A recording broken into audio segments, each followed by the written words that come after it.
नमस्कार, आप देख रहे हैं गजब हरियाणा न्यूज। गांव बजीतपुर के राजकीय माध्यमिक विद्यालय में वीरवार को सृष्टि एजुकेशनल चैरिटेबल ट्रस्ट प्रजी द्वारा बाबा साहब डॉक्टर भीमराव अंबेडकर के 132वें जन्मोत्सव पर होनहार छात्र छात्राओं के सम्मान समारोह का आयोजन किया गया। समारोह में नर्सरी से 8वीं कक्षा तक के होनहार छात्र छात्राओं को शिक्षा, खेल व अन्य उपलब्धियां हासिल करने पर मेडल पहनाकर सम्मानित किया। समारोह में मुख्य अतिथि के रूप में उप जिला मौलिक शिक्षा अधिकारी राजकुमार तुषार और अध्यक्षता थाना सदर पिपली के SHO निर्मल सिंह ने की। समारोह में विशिष्ट अतिथि के रूप में मीडिया वेलफेयर क्लब कुरुक्षेत्र के प्रधान बाबूराम तुषार, डॉक्टर रंजीत फुलिया पूर्व अधिकारी, गुरदयाल सिंह पूर्व ADO, अर्जुन सिंह पूर्व पुलिस अधिकारी, दयानंद खींचे पूर्व अधिकारी मौजूद थे।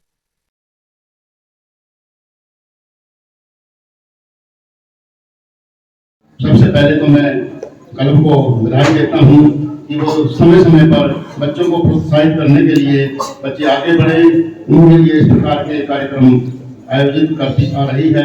ये बहुत ही अच्छा प्रयास है। इससे बच्चे उत्साहित तो होते हैं और वो उनके अंदर एक जज्बा और एक जुनून भी पैदा होता है कि किस तरह हम आगे बढ़ें। आज इस कार्यक्रम में पहुंचे हरियाणा पुलिस के बहुत ही एक अच्छे अधिकारी श्री निर्मल सिंह जी, इंस्पेक्टर SHO थाना सदर पिपली, जो जिनकी जिले के एक अच्छे अधिकारियों के पुलिस अधिकारी के रूप में पहचान है, वो आज यहाँ पर बच्चों को आशीर्वाद देने के लिए पहुंचे हैं। मैं उनका दिल की गहराइयों से हार्दिक स्वागत करता हूँ।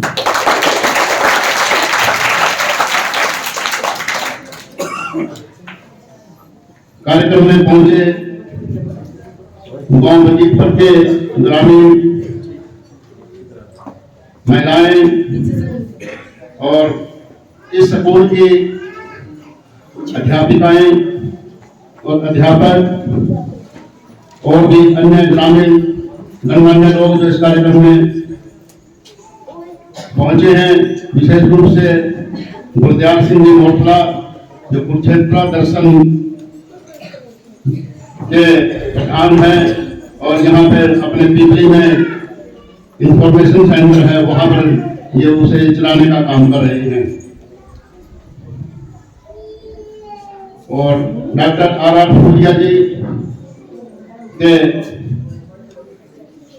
भाई डॉक्टर रंजीत सिंह जी फुलिया, वो भी इस मौके पर यहाँ पर पहुंचे हैं। डॉक्टर रंजीत सिंह फुलिया एक ऐसे व्यक्तित्व हैं जो भारत सरकार के बड़े बड़े पदों पर काम किया है भारत सरकार के,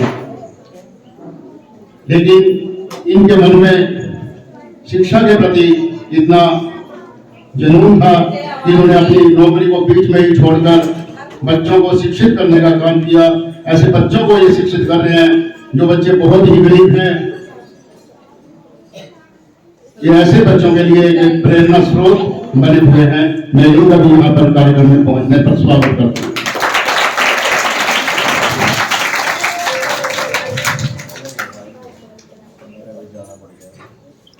मैं क्लब की बात कर रहा था, सृष्टि एजुकेशन चैरिटेबल ट्रस्ट जो समय समय पर सामाजिक कार्यों में भी अपना योगदान दे रही है और इसके साथ साथ बच्चों को, जो बच्चे खेलों में, पढ़ाई के क्षेत्र में मेरिट या अव्वल स्थान पर आते हैं, उनको प्रोत्साहित करने के लिए उन्हें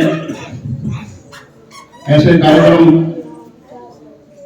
करके उनका हौसला अफजाई करते हैं, जो कि एक बहुत ही सराहनीय प्रयास है। मैं इनको साधुवाद देता हूं और उन बच्चों को भी मैं बधाई देता हूं जो बच्चे अच्छे नंबर लेकर अपने स्कूल का, अपने स्कूल के अध्यापक और अपने माँ बाप का नाम रोशन कर रहे हैं। उनको भी विशेष रूप से बधाई।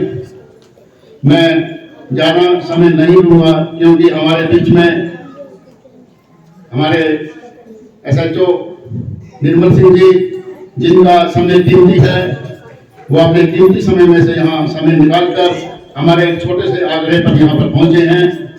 हम उनसे ही ट्रैफिक के बारे में और दूसरी बातों के बारे में उनके विचार सुनेंगे और आपको मौका मिलेगा ऐसे अधिकारी के विचार और संदेश सुनने का। मैं दोबारा से फिर से कार्यक्रम में आए हुए सभी अतिथियों और स्कूल के अध्यापक और अध्यापिकाओं का एक बार पुनः हार्दिक धन्यवाद करता हूँ। जय हिंद।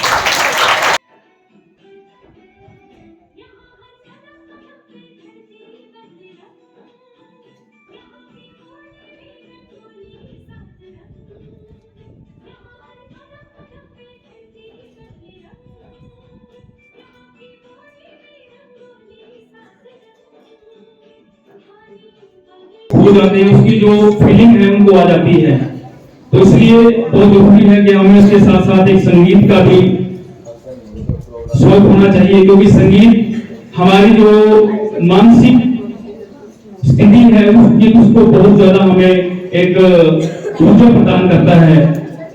और इसके बाद बच्चों को जो बच्चे सेल्फ इंट्रोडक्शन इंग्लिश में देंगे उसकी बात कराएंगे। हमारे बीच में गुरजाल सिंह जी हैं, पूर्व रेडियो, वो हमारे बीच में पहुंचे हैं, तो मैं उनसे भी प्रार्थना करता हूँ वो भी कृपा आए और बच्चों को तो आशीर्वाद दें। श्री टोडिया जी, सिंह जी का गाँव वासी जो आज पोजिशन आए हैं, मैं उनका बहुत आभार व्यक्त करता हूँ कि अपना कीमती समय निकालकर इस पोजिशन में आए हैं। और मैं आगे भी उम्मीद करूंगा कि इससे और बढ़िया फंक्शन करके तैयार करके लोगों को, बच्चों को ये बताएं कि हमने क्या गेम किया है और आप क्या करोगे। मैं आज सृष्टि एजुकेशन चैरिटेबल ट्रस्ट द्वारा जो कार्यक्रम आयोजित किया है, इसका आयोजकों का मैं भी आभार व्यक्त करता हूँ कि वो इस तरह के कार्यक्रम हमेशा करते हैं। आज डॉक्टर अम्बेडकर का कल जन्म दिवस है, उसके उपलक्ष्य में आज इन्होंने ये प्रोग्राम किया है, क्योंकि कल तो सारा देश उसमें व्यस्त रहेगा। इसलिए मैं इस फंक्शन के आयोजकों का और स्कूल के टीचर और बच्चों का बहुत आभार व्यक्त करता हूँ कि वो शांति से कार्यक्रम को चला रहे हैं। धन्यवाद।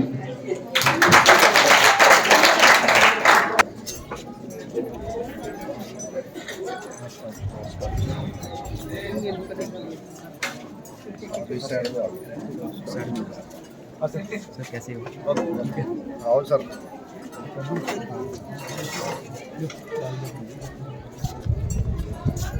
उधर भी डाल दो टेंडर साहब को।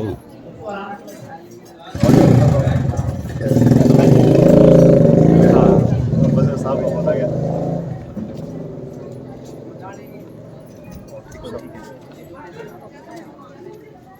ठीक है, हमारा एक पर्दा वाले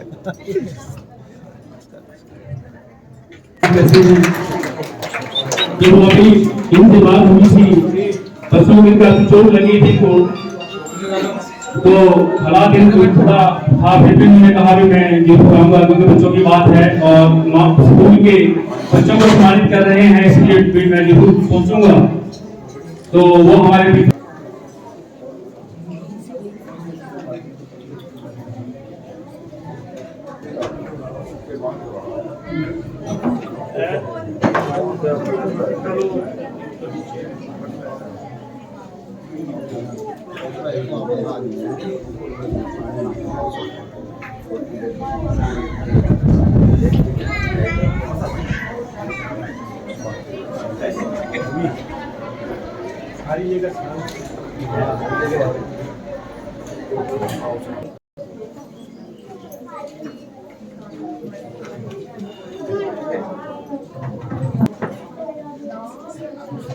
बाबा साहब डॉक्टर भीमराव अम्बेडकर जी को पुष्पांजलि। महान व्यक्तित्व है, का सब दुनिया का सबसे बड़ा संविधान बनाकर भारत को दिया। तो उन्होंने सभी को समान अधिकार दिए। उन्होंने अपना सारा जीवन, आज तक भी अगर हम बात करें तो जितनी डिग्रियां बाबा साहब डॉक्टर भीमराव अम्बेडकर जी के पास थी, तो शायद आज तक किसी के पास नहीं है, 32 डिग्री उनके पास थी। आज हम एक डिग्री लेकर के बहुत बड़ा हम अपने आप को एक अहंकार में आ जाते हैं, लेकिन बाबा साहब डॉक्टर भीमराव अम्बेडकर ने 32 डिग्रियां ली, और वो डिग्रियां, 2 डिग्रियां तो ऐसी हैं जो आज तक किसी और ने ली भी नहीं। तो हमें उनको आदर्श मानकर उसको पढ़ना चाहिए, क्योंकि जब बच्चे ऐसी महान हस्तियों को पढ़ेंगे तो उनको उनके बारे में जान करके अपने आप को आगे बढ़ाने में बहुत मदद मिलेगी, वो आगे बढ़ेंगे। क्योंकि जब उनको पढ़ते हैं तो वो ऊर्जा बच्चों को ऐसी मिलती है कि वो शिक्षा के प्रति उनके अंदर भूख बढ़ जाती है। जिस प्रकार हमें जब शरीर को खाने की जरूरत होती है तो हमें भूख हमारी बढ़ती है, तो हमें खाने की जरूरत पड़ती है। उसी प्रकार इस शिक्षा जो एजुकेशन है उसकी बहुत भी जरूरी है शरीर के लिए, हमें ज्ञान अर्जित करने के लिए। तो हमें उसी तरीके से अपनी भूख, शिक्षा की भूख को बढ़ाना है, और उसमें माँ बाप का सहयोग बहुत जरूरी है। माँ बाप का उनको सहयोग करना, उनको दिशा देना, डायरेक्शन देना। क्योंकि स्कूल में जो बच्चे हैं वो सिर्फ 7 या 8 घंटे के लिए, 6 घंटे के लिए स्कूल में आते हैं, तो बाकी का समय माँ बाप के पास रहते हैं। तो हमें अपने बच्चों पर, उनकी शिक्षा पर ध्यान देना बहुत जरूरी है। तो हम ही हैं जो बच्चों को अच्छी दिशा दे सकते हैं। टीचर उनको संभालता है, और हम जो सभी पेरेंट्स हैं उन बच्चों को वो ऊर्जा हम देंगे तो बच्चे, ऐसा नहीं है कि वो आगे बढ़ने से कोई उसको रोक पाएगा, वो बच्चा बुलंदियों को छुएगा, ऐसा मेरा मानना है। क्योंकि हमें किस प्रकार से तैयार करना है। तो अभी मैं सर को एक बार थोड़ा सा उसके बारे में बता दूं, यहाँ स्कूल के बारे में। जो ये स्कूल है इसकी हालात इतने खराब थे कि जब यहाँ पर टीचर आते थे तो बाहर आने से पहले वो अपने जूते निकाल करके हाथ में ले लेते थे और पैंटों को ऊपर चढ़ा लेते थे। तो इतने हालात खराब थे, पंचायत के पास पैसा नहीं था, पंचायत के इनकम का साधन कोई भी नहीं है। तो सभी गांव वासियों ने मिलकर, जितने भी यहाँ गांव वासी सब बैठे हैं, सभी ने यहाँ पर सहयोग किया। एक हमारे बीच में टीचर आए, उनके दिमाग में बात आई कि क्यों ना, अगर उसमें पैसा नहीं है, पंचायत में पैसा नहीं है, तो गांव से हम थोड़ा, उसने गांव में जाकर के झोली फैलाई कि ये जो बच्चे यहाँ पर पढ़ते हैं ये मेरे बच्चे हैं, आपके बच्चे नहीं है, मेरे बच्चे हैं। मैं अपने बच्चों के लिए झोली फैलाता हूँ कि स्कूल को सुधारना है। तो उन्होंने गांव में जाकर घर घर जाके झोली फैलाई। तो किसी ने मिट्टी की 1 ट्राली, किसी ने 2 ट्राली, किसी ने 10 ट्राली, किसी ने 21 ट्राली, तो वो करके सहयोग किया। तो आज आपके सामने है। उसके बाद 2015 में ये सुंदरता में अव्वल आया, प्रथम आया, और मुख्यमंत्री ने सम्मानित किया। कितनी बड़ी बात है ये। अगर हम करना चाहें तो क्या नहीं हो सकता, लेकिन हम करें, हम पहल करें, तब होगा। शुरुआत कोई और करने नहीं है, शुरुआत हमें खुद करनी पड़ेगी। उसके बाद अभी ये आपके सामने है, इतना अच्छा सुंदर प्रांगण है। तो और यहाँ का रिजल्ट भी अच्छा रहता है, बच्चे सब बहुत बढ़िया हैं। अभी हमारे बीच में डॉक्टर फुलिया जी आए हैं, तो ये बच्चों को इंग्लिश कराते हैं। इन्होंने मेरे से वहां पे बात की कि मैं बच्चों को कराना चाहता हूँ। मैंने कहा सर आप आइए, आपका वेलकम है, स्कूल में आइए, गांव के जो बच्चे हैं आप उनको इंग्लिश कराइए, और भी जो भी आप कर सकते हो वो कराना। तो आए, इन्होंने स्कूल के टाइमिंग में भी और उसके बाद भी आकर के इन्होंने यहाँ पे मंदिर में सामने शाम को बिठा करके बच्चों को इंग्लिश की कोचिंग कराते थे। अब वो बच्चे बहुत अच्छा वो इंग्लिश में अपनी स्पीच देते हैं। सेल्फ इंट्रोडक्शन में बहुत ज्यादा उसके साथ और भी है। तो अभी बच्चे वो आपके सामने अपनी परफॉर्मेंस भी देंगे। तो अभी मैं जो बच्चे हैं तो सेल्फ इंट्रोडक्शन के लिए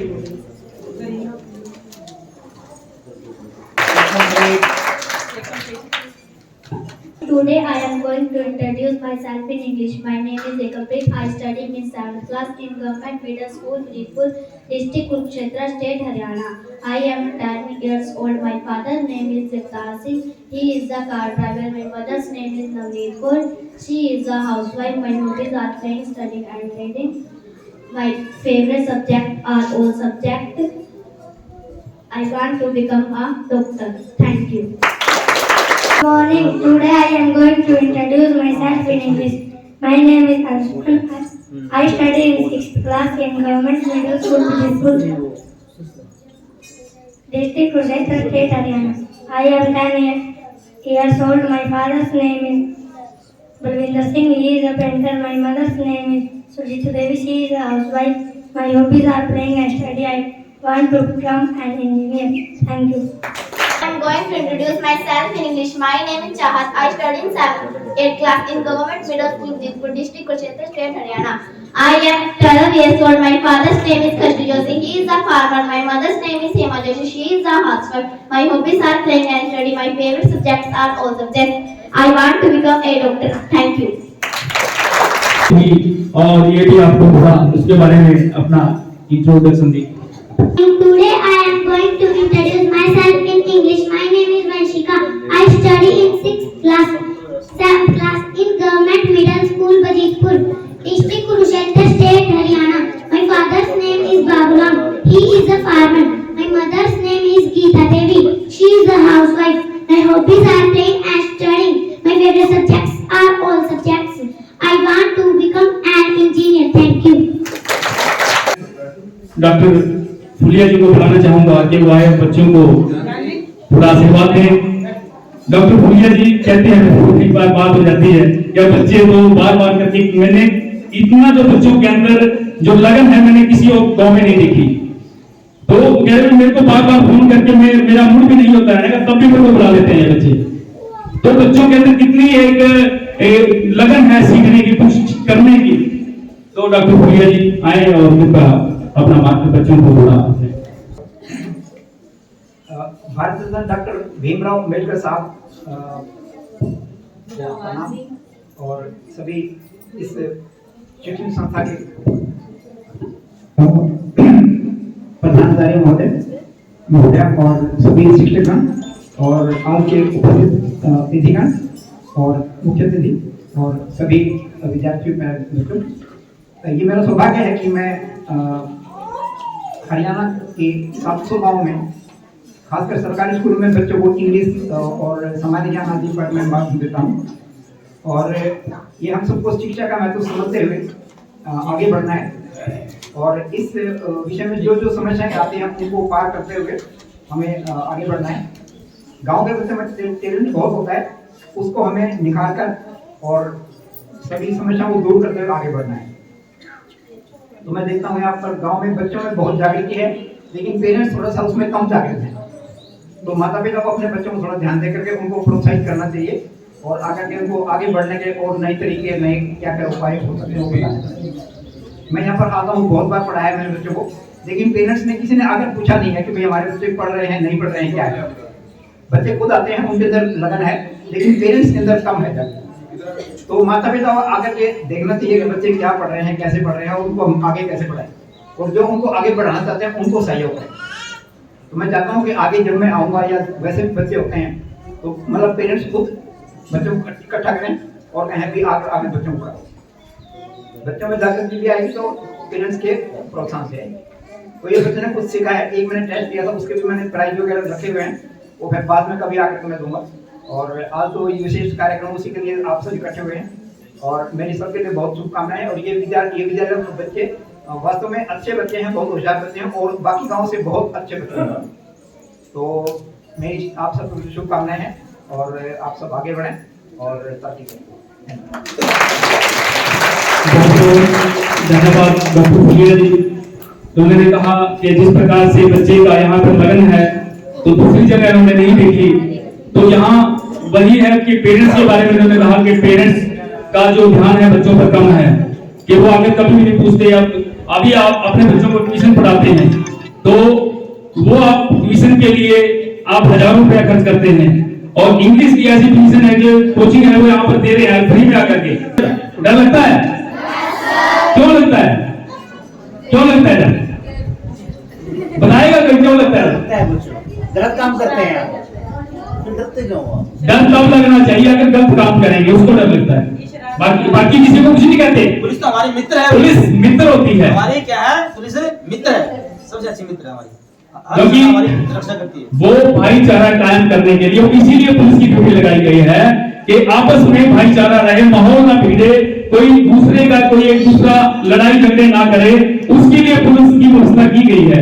और ये हमारे में से ही है, हमारे लिए कोई बुरा नहीं सोचते, हमारे लिए अच्छा सोचते हैं। हम जब रोड पे चलते हैं उसके लिए भी हमारा अच्छा सोचते हैं। हम चाहते हैं, हम कितनी बार पुलिस बार जगह पर नाके लगाती है रोड के ऊपर कि आप हेलमेट पहनो, लेकिन हेलमेट नहीं पहनते बार करने के बाद भी। क्यों? हेलमेट किस लिए है?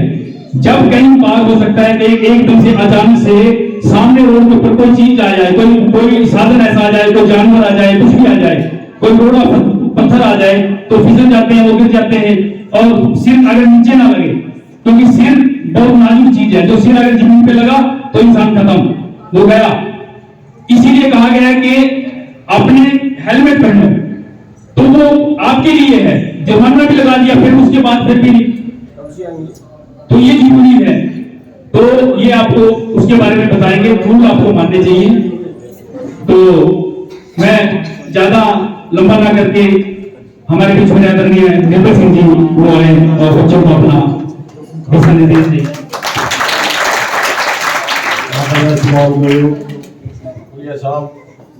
साहब, बाबूराम जी, जनरल सिंह रंगा जी, जो गांव के गणमान्य व्यक्ति हैं,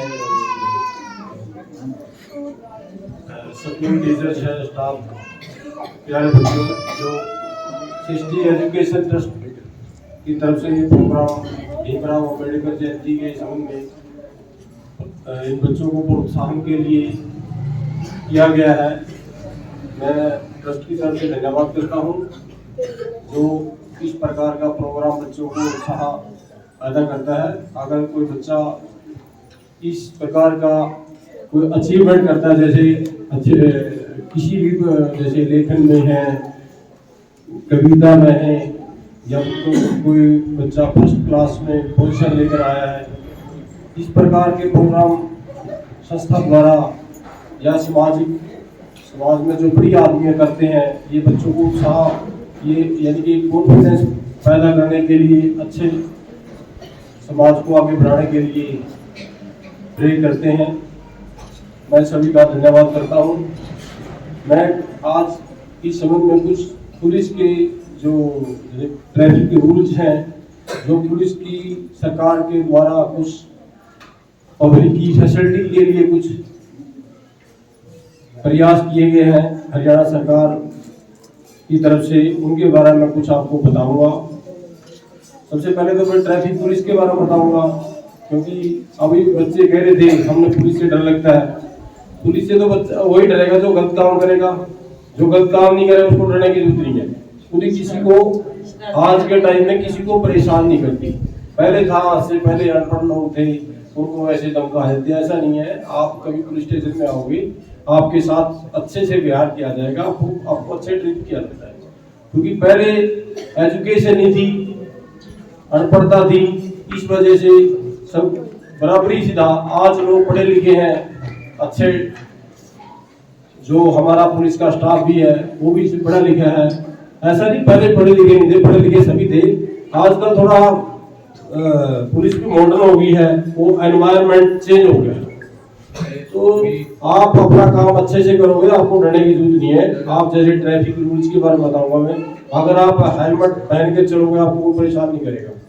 आप हेलमेट पहन के चलते हो तो कोई परेशान नहीं करेगा, नहीं पहनोगे तो आपको रोका जाएगा, क्योंकि हेलमेट आपकी खुद की सेफ्टी के लिए भी है। उसमें ये नहीं है मैं पुलिस के ओनली में के चलाने की तक सीमित है। आपको आपकी आप खुद हेलमेट लगा कर चलोगे तो आप खुद अपना बॉडी का या शरीर का या सिर है, कोई भी पार्ट है, उसका बचाव आपका करेगा। सीट बेल्ट लगाओगे, आप गाड़ी चलाओगे तो सीट बेल्ट चलाओगे लगाओगे, अभी तो बच्चे हो, आपको जागरूक किया है, क्योंकि आपका तो अभी ड्राइविंग का टाइम ही नहीं है, क्योंकि 16 साल से 18 साल तक का टाइम तो आपका मतलब बचपन का ही होता है। तो 18 साल तक तो कोई आप कोशिश करो कि कोई व्हीकल ना चलाएं। माँ बाप से भी यही रिक्वेस्ट है, आप अपने बच्चों को व्हीकल ना दें, क्योंकि आजकल छोटे बच्चे हैं, उनको दे देते हैं, उनका चलान हो जाएगा। सरकार की तरफ से गाइडलाइन है, अगर माइनर बच्चा कोई गाड़ी या स्कूटर या मोटरसाइकिल चलाएगा, उसका चलान होगा और इम्पाउंड होगा। उसके फादर के नाम RCF की रजिस्ट्रेशन कैंसिल की जाएगी, उसके फादर का लाइसेंस भी कैंसिल किया जाएगा। कभी भी आप सड़क पर जा रहे हो, आपने अपनी लाइन में चलना है, रॉन्ग साइड नहीं चलना। कोई भी आपने जो ट्रैफिक रूल्स बनाए गए हैं, शराब पीकर गाड़ी नहीं चलाना, इनको जागरूक हुआ। बाकी सरकार की तरफ से डायल 112 बढ़ाई गई है गाड़ी है हमारे को, अब सरकार ने दी है। अब पीछे स्कीम सरकार ने जारी की थी, कोई भी कॉलेज में वो घटना होती है, आप अपने फोन से नंबर मिलाओगे, उसकी आप नंबर मिलाने के तुरंत बाद चंडीगढ़ और पंचकुला हमारा डायल 112 हेडक्वार्टर बनाया गया, वहाँ सूचना जाती है। जहाँ आप फोन कर रहे हो उसी जगह की लोकेशन दी जाती है, वहाँ पुलिस पहुंचेगी। आपको 15 मिनट का टाइम है, डायल 112 से आप फोन मिलाकर कहीं भी कोई भी आपको क्राइम, कोई गलत काम की सूचना मिलती है, आप तो डायल 112 से सूचित करें। एक आजकल देखा है लोगों को, कई बार ऐसा आपका कोई बंदा कहता है मैं आपका रिश्तेदार हूँ, मैं बीमार हो गया हूँ, मेरे पास पैसे भेजो। एक साइबर क्राइम है, साइबर फोन के द्वारा क्राइम होता है। टेक्नोलॉजी का टाइम है, आप हर घर में पता नहीं 2 फोन है, 3 फोन है, बच्चे उन फोनों से बातचीत चैटिंग करते रहते हैं। अननेसेसरी जो होते हैं ऐप है उनको डाउनलोड कर लेते हैं, पता लगता है कुछ टाइम में आपका खाता से पैसे निकल गए। तो कृपा करके अननेसेसरी बगैर कारण जो ऐप है उनको यूज न करें। अगर किसी के पैसे चले गए हैं साइबर क्राइम के माध्यम से, आप डायल अपना एक नंबर बनाया गया सरकार की तरफ से, इंटरनेशनल नंबर है 1930 नंबर। जो भी पैसा आपका अकाउंट से ऑनलाइन पे हुआ वो सभी, अगर प्रेजेंटली जब भी आपका पैसा गया उसी टाइम आप डायल ये नंबर 1930 से कॉल करोगे, वो सभी जो पैसा गया है वो अकाउंट ही फ्रीज हो जाते हैं। जब भी आपके साथ इस टाइप की घटना होती है साइबर क्राइम से रिलेटेड, 1930 पे घटना करें। कभी भी ये बच्चे हैं, कोई भी किसी प्रकार की सूचना मिलती है, आपके आसपास कोई गलत काम हो रहा है किसी भी प्रकार का, पुलिस को सूचना निर्भय होगा। ये नहीं है बात पुलिस आपको परेशान करेगी, आप उसको सूचना सही होनी चाहिए। अगर वैसे ही सूचना दे दी झूठी, मेरे पड़ोस में ये हो रहा जाते हैं कुछ है, क्योंकि पुलिस के पास इतनी मैन पावर नहीं जितने हमारे काम बढ़ गए हैं। तो कोशिश करो, पुलिस का सहयोग करो, पुलिस आपके साथ है। धन्यवाद। धन्यवाद सर ने बहुत ही अच्छी जानकारी दी। ट्रैफिक नियमों के साथ साथ साइबर क्राइम की जानकारी उन्होंने दी कि साइबर क्राइम में किस प्रकार से वो लोग उसका इस्तेमाल करते हैं। आपके पास कॉल करते हैं कि आप हम बैंक से बोल रहे हैं कि आप अपनी KYC आपकी होनी है, आप अपना जो पिन कोड है वो बताएं, अपना पैन कार्ड बताएं, अपना आधार कार्ड बताएं। तो वो इस तरीके से जानकारी लेकर के हमारे अकाउंट से पेमेंट उड़ा लेते हैं। तो वो हमने नहीं करना, किसी को भी फोन पर कोई भी जानकारी नहीं देनी। इस बात को सभी समझे, छोटे भी और बड़े भी लोग, माँ बाप भी यहाँ पर बैठे हैं, क्योंकि आज जो बैंक अकाउंट के साथ हमारा नंबर जो जुड़ा है, हमारा फोन नंबर जुड़ा है, उसके साथ साथ जो आधार कार्ड है, पैन कार्ड है, सभी अकाउंट उसके साथ जुड़ चुके हैं। तो उसमें से वो देर भी नहीं लगेगी, थोड़ी देर में जितना भी पैसा वो सब साफ हो जाता है। बहुत ऐसे लोग हमने देखे हैं, वो बाद में न्यूज लगती हैं कि वो हमारे पैसे, अच्छे आदमी जो बहुत ही जागरूक भी हैं, उनसे भी गलती हो जाती है। लेकिन आप सब इस गलती ना करें, कभी फोन पे किसी को भी ये जानकारी ना दें। इस कार्यक्रम के मुख्य संयोजक श्री जर्नैल सिंह अंगद और सृष्टि एजुकेशन चैरिटेबल ट्रस्ट के तत्वाधान में आज ये कार्यक्रम सौजन्य गजब हरियाणा की तरफ से या गजब हरियाणा की पूरी टीम और इस विद्यालय के सभी गुरुजन, एसएमसी कमेटी, ग्राम पंचायत के मौजूद सदस्य, गांव से आए हुए सभी मौजूद व्यक्तिगण, अतिथिगण और इस कार्यक्रम के मोटिवेटर डॉक्टर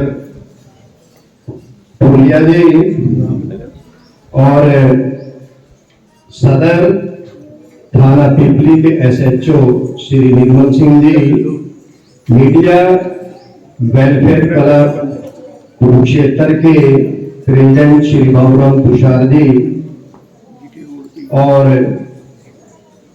नारी शक्ति और इस विद्यालय के होनहार बच्चे, आज मुझे इस कार्यक्रम में श्री जर्नैल सिंह गंगा द्वारा 2 दिन पूर्व घर जाकर निमंत्रण दिया गया।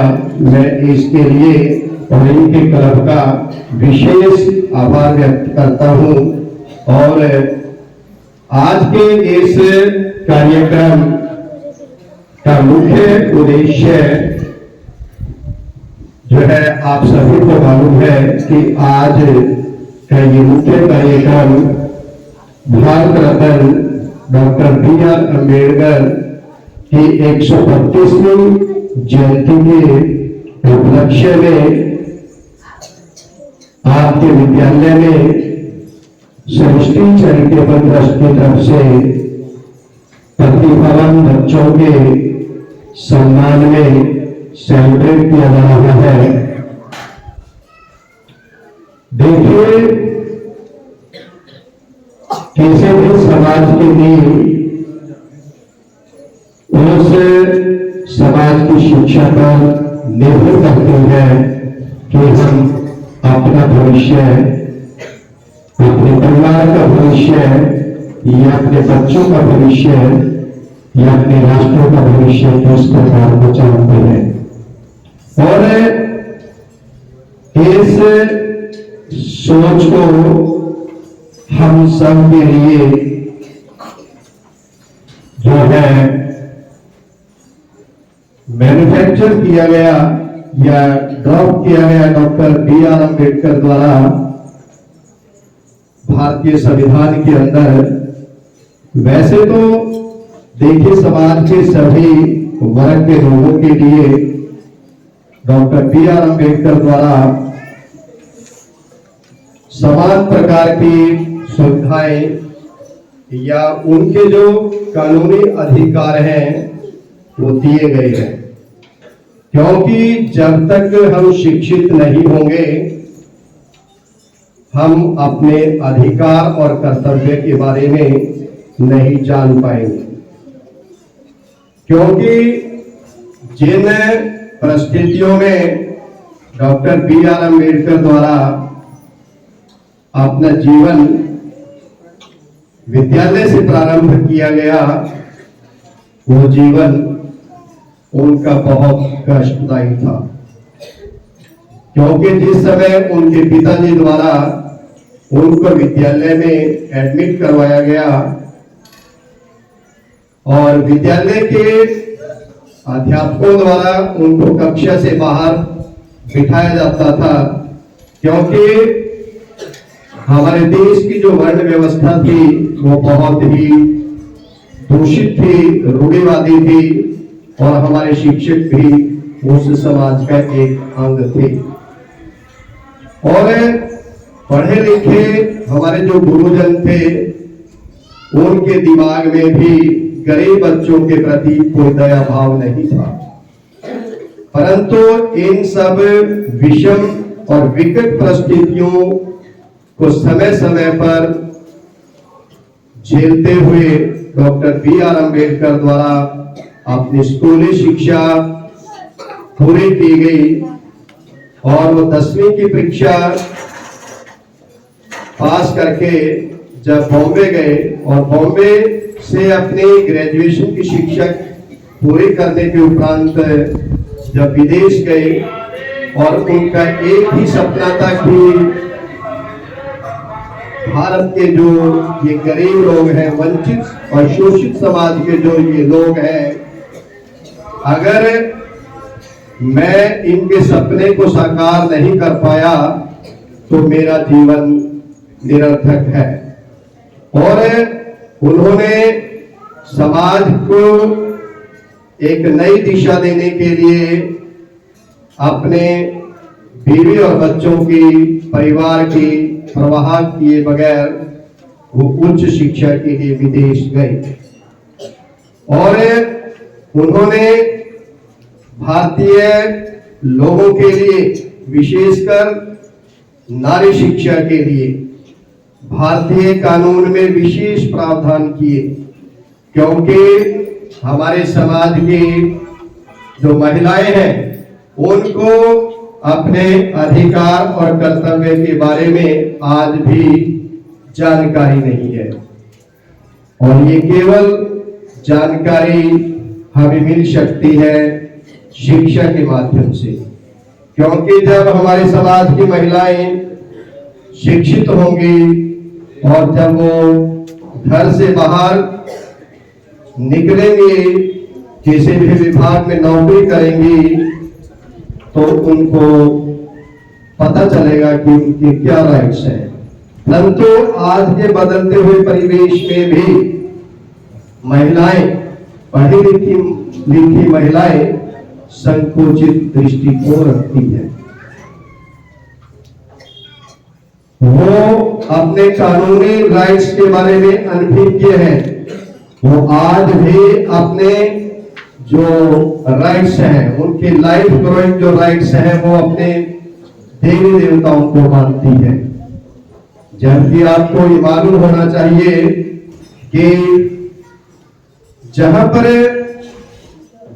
मेडिकल साइंस फेल होती है, उसके उपरांत स्पिरिचुअल साइंस शुरू होती है। परंतु इसके बावजूद भी महिलाएं जो है अनभिज्ञ है और वो सारा श्रेय अपनी शिक्षा का अपने गुरुजनों, अपने पेरेंट्स या समाज को न देकर, जब तक वो अपनी इस सोच को दूर नहीं करेंगी, अपने बच्चों को अपने घर में अच्छे संस्कार नहीं देंगी, तो उनका जीवन जो है सार्थक नहीं हो सकता। तो मेरा कहने का भाव है कि जब तक हम अपने परिवार की बेटियों को एक अच्छी शिक्षा नहीं देंगे, तब तक वो आत्मनिर्भर नहीं बन सकती और अपने फ्यूचर के बारे में अच्छा नहीं सोच सकती। और ऐसी असमानता को दूर करने के लिए भारतीय कानून मंत्री के रहते हुए डॉक्टर बी.आर. अम्बेडकर द्वारा हिंदू कोड बिल के समर्थन में भारत की जो केंद्रीय कैबिनेट थी, कानून मंत्री के रूप में वहां से इस्तीफा दे दिया था। तो देखिए, उन महिलाओं को डॉक्टर बी.आर. अम्बेडकर के द्वारा उस समानता के सिद्धांत के बारे में, नारी शिक्षा के लिए या उसके विकास के लिए जो अपना पद भी बलिदान कर दिया, उसके बारे में कुछ भी नहीं पता। तो मेरा कहने का भाव यही है एक बार फिर कि हम शिक्षा को सही ढंग से ग्रहण करें। और आज हमारे जो विद्यालय हैं या विद्यालयों में पढ़ने वाले जो बच्चे हैं या हमारे गुरुजन हैं या हमारे जो माता पिता हैं, अभिभावक हैं, संरक्षक हैं, वो भी बहुत भाग्यशाली हैं, क्योंकि जब से हरियाणा बना है 1966 के उपरांत बहुत कुछ हुआ है। क्योंकि जिस समय हम अपने स्कूली शिक्षा ग्रहण करते थे उस समय जो है गांव के अंदर स्कूल नहीं थे, या तो किसी मंदिर के अंदर स्कूल चलता था और या किसी धर्मशाला के अंदर। और 5वीं की परीक्षा उत्तीर्ण करने के उपरांत हमें कम से कम 5, 8 या 10 किलोमीटर तक पैदल चलकर जाना पड़ता था। और उस समय जो गांव के जो रास्ते थे, एक गांव से दूसरे गांव के रास्ते वो या तो कच्चे थे अधिकतर, और उन कच्चे रास्तों में कहीं पर रेत ही रेत था या कहीं पर कीचड़ रहता था। तो देखिए, विपरीत और प्रतिकूल परिस्थितियों को झेलते हुए उस समय के बच्चों द्वारा शिक्षा ग्रहण की गई। और मैं खुद इस बात का एक अपवाद हूं, क्योंकि हमारे गांव के जो बच्चे थे वो हमारे निकटवर्ती गांव में जब जाते थे तो पैदल ही जाते थे सभी, क्योंकि उस समय के जो किसान थे उनकी जो आर्थिक जो स्थिति थी वो भी बहुत दयनीय थी, और मजदूरों के बच्चों का तो और भी प्रतिकूल जो था स्थिति थी। तो इन परिस्थितियों को झेलते हुए हमने अपने स्कूली शिक्षा पूर्ण की, और इसके लिए हम सबसे पहले अपने माँ बाप को क्रेडिट देते हैं, उसके उपरांत गुरुजनों को और सोसाइटी को।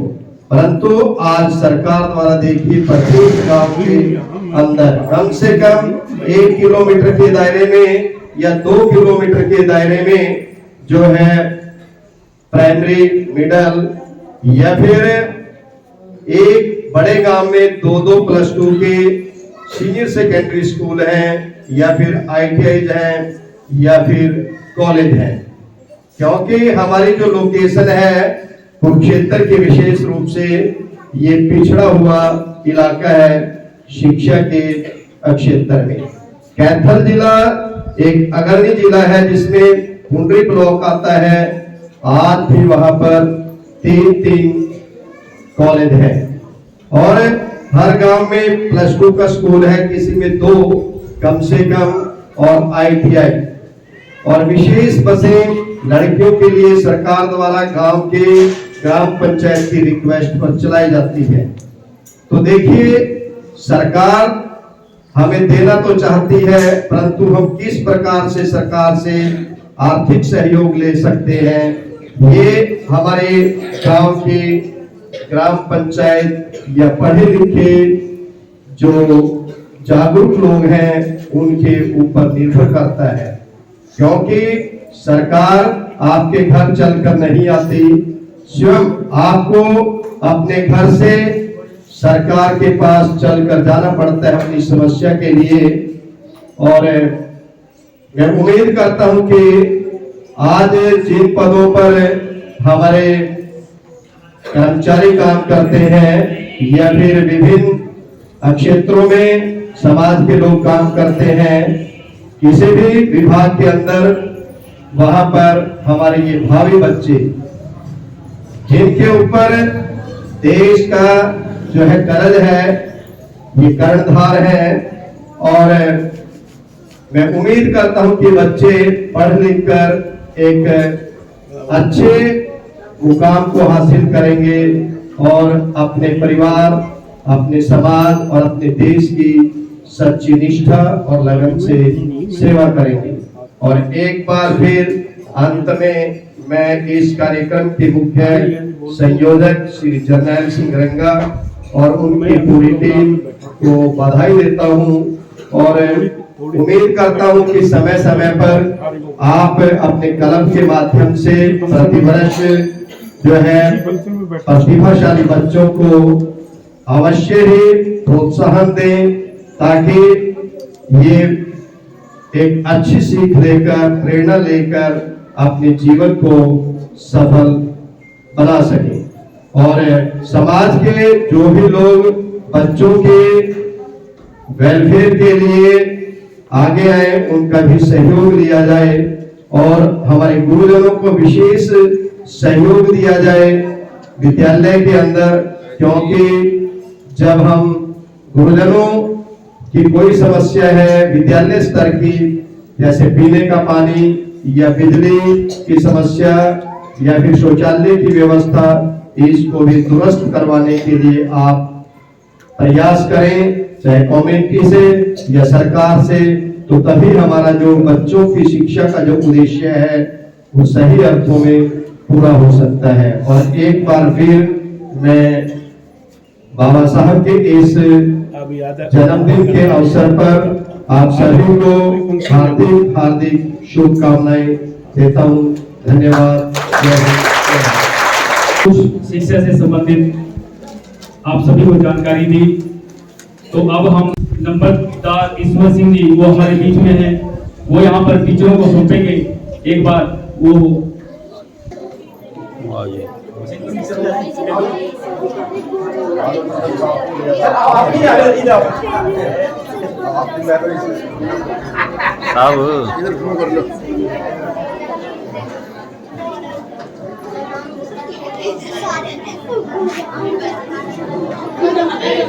साइड में सिंह जी जो यहाँ से ब्लॉक कमेटी मेंबर हैं वो भी बिठा के हैं, और भूषण सिंह जी कहाँ है आपके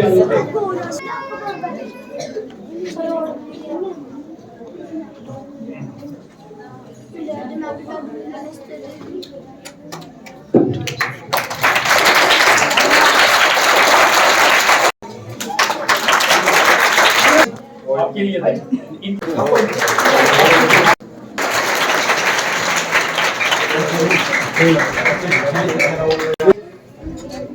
6th क्लास में जानवी।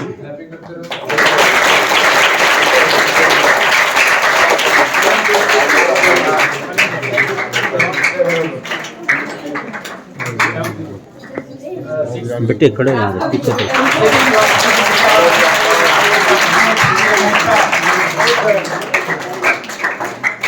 प्रतिज्ञा बेटे एक मिनट सर, एक मिनट सर, सारे इकट्ठी कर देंगे।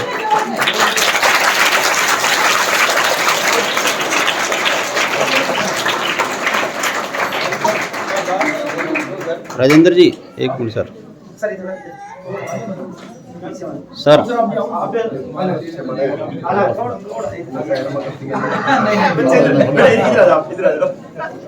अच्छी बच्ची है, बढ़िया, ठीक है।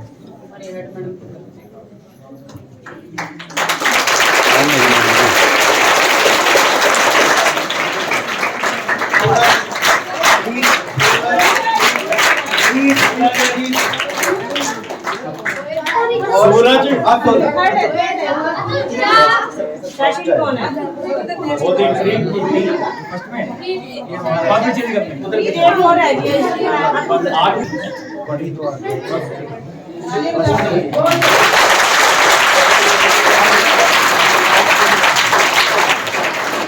सर सामने देखना जी सर।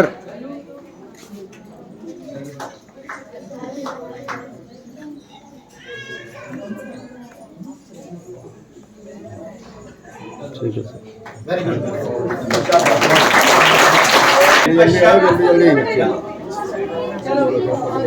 शगुनप्रीत कौर।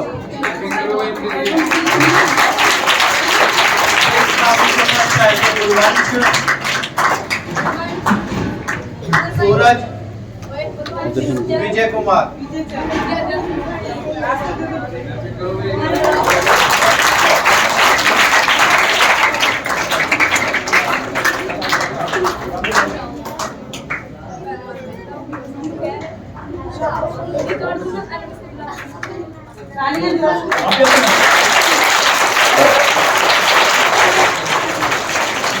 गंगा जी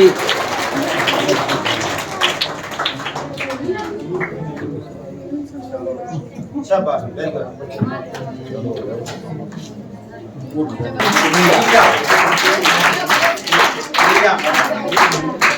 इन्होंने स्टेट लेवल पे प्राइज जीता। शाबाश,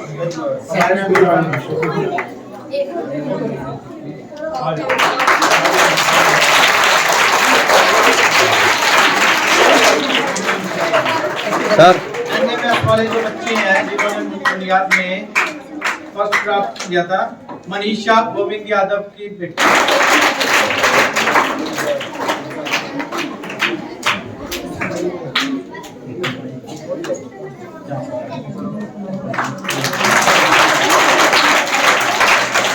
और इस तरह से बननी चाहिए।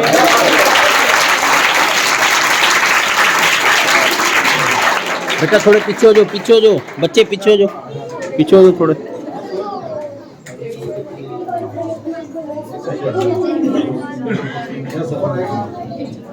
ये बढ़िया ये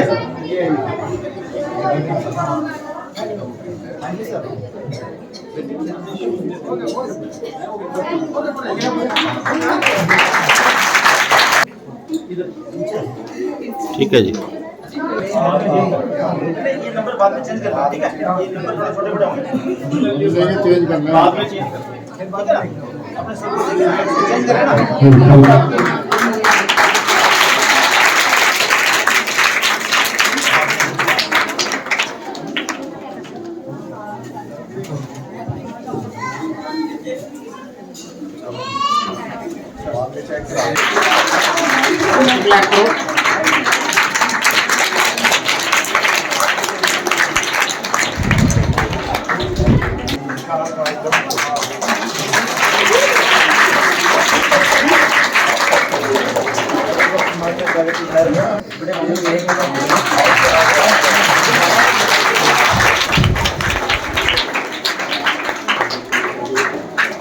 सर सामने सर।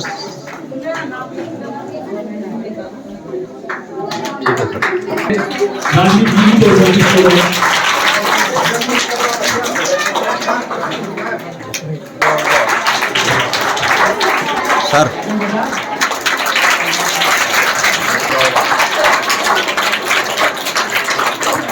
सर सामने।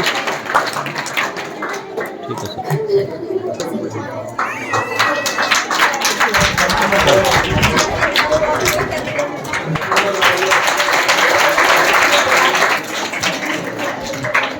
द्वारा आयोजित सम्मान छात्र होनहार छात्रों का सम्मान समारोह में आप सभी पहुंचे। आप सभी ने सहयोग किया, सभी गांववासियों का सहयोग जो यहाँ पर कार्यक्रम हुआ और पहले भी हुए हैं। जितना भी आज ये सुंदर स्कूल है, ये सभी गांववासियों के सहयोग से है, किसी एक का कोई सहयोग नहीं है। तो सभी का सहयोग है, कोई किसी का पैसे से है, किसी का किसी प्रकार से है, किसी का यहाँ पर आकर के वो सहयोग करते हैं। तो सभी का सहयोग यहाँ पर उनका रहा है और भविष्य में किसी तरह का सहयोग रहे और बच्चे जो है वो आने वाले समय में अच्छे यहाँ से निकले, अच्छे अधिकारी बने, आईएएस बने, आईपीएस बने और अच्छी शिक्षा बोले, डॉक्टर बने, नेता बने। तो आप सभी माता पिता यहाँ पर बच्चे के पहुंचे हैं, वो अपने बच्चों को जागरूक करें और बच्चों को अपना पूरा सपोर्ट करें। तो मेरा आप सभी से यही प्रार्थना है। आप सभी का बहुत बहुत आभार व्यक्त करता हूँ। हमारे बीच में रविंदर जी हैं जो सृष्टि एजुकेशनल चैरिटेबल ट्रस्ट के में मुख्य पद उपाध्यक्ष है यहाँ पर। उनका मैं बहुत स्वागत करता हूँ, धन्यवाद करता हूँ। वो हमेशा हमारे यहाँ पर साथ में रहते हैं। अभी पिछले साल हमने पहले यहाँ भी किया, उसके बाद सिसवा गांव में भी स्कूल के बच्चों को सम्मानित किया गया। +2 का स्कूल है तो वहाँ पर भी सम्मानित किया गया बच्चों को। उसके बाद आगे और स्कूल है, बोड़ी स्कूल में है या और भी जो स्कूल है वहाँ पर भी ये कार्यक्रम किया जाएगा। और ज्यादातर यही है कि बच्चे खेलों में भी आगे निकले। बच्चों को आप खाली इस हिस्से की तरफ ना ध्यान दे करके मेडिकल, नॉन मेडिकल और उनकी तरफ भी ध्यान दें। और वो पेरेंट्स अपने बच्चों को तैयार कर सकते हैं कि उनको हमारे बीच में रविंदर जी हैं, उनके बच्चे अभी नवोदय में पढ़े, मेडिकल उनसे करवाई। जब वहां टीचर के पास गए, टीचर है वो प्रोनोबल भी गिरा देते हैं। काफी ऐसे हैं कि ये बच्चा नहीं कर पाएगा, ऐसा नहीं है। जो बच्चा नहीं कराना उस चीज को करवाना है। यही तो टीचर है असली, कि जो बच्चा नहीं कर सकता उससे हमने वो काम करवा दिया कि वो जो नहीं हो सकता था, वो असली उपलब्धि है। जो करने के लायक है जो कर सकता है वो तो कर ही लेगा अपने आप। असली तो वो है जो नहीं कर सकता उसको करवाएं। अब इनके बच्चों को जिस तरीके से इनका मायूस हो गए तो इन्होंने कहा मैंने तो करानी है, चाहे मेरा बच्चा फेल हो जाए कोई दिक्कत नहीं, मुझे कोई दिक्कत नहीं है, लेकिन देनी तो मैंने मेडिकल ही है। वो बच्चे ने मेडिकल की, अभी एडमिशन कराया नीट में, मैं एमबीबीएस के लिए, मैं उसके लिए 1 लाख रुपए कोचिंग है, पैसे नहीं बने तो उस तरीके से वो अरेंज करके किसी तरह वहां पर गए, उसकी कोचिंग के लिए उन्होंने दिया। तो पेरेंट्स क्या नहीं करा सकते, पेरेंट्स के ऊपर बहुत कुछ दारोमदार है। और टीचर का भी मैं आप सभी से यही प्रार्थना करूंगा कि बच्चों का मनोबल बढ़ाएं, सभी बच्चों को मोटिवेट करें और उनको आगे बढ़ने के लिए आप प्रेरित करें। आप मार्गदर्शक हो और उनके अच्छे आप मार्गदर्शक बने, और क्योंकि आने वाले समय में आपका भी नाम होगा, आपको भी वो याद रखेंगे। और माता पिता उसमें माँ बाप के साथ टीचर, गांववासी सभी उसके साथ होते हैं। तो आप सबका एक बार मैं बहुत बहुत आभार।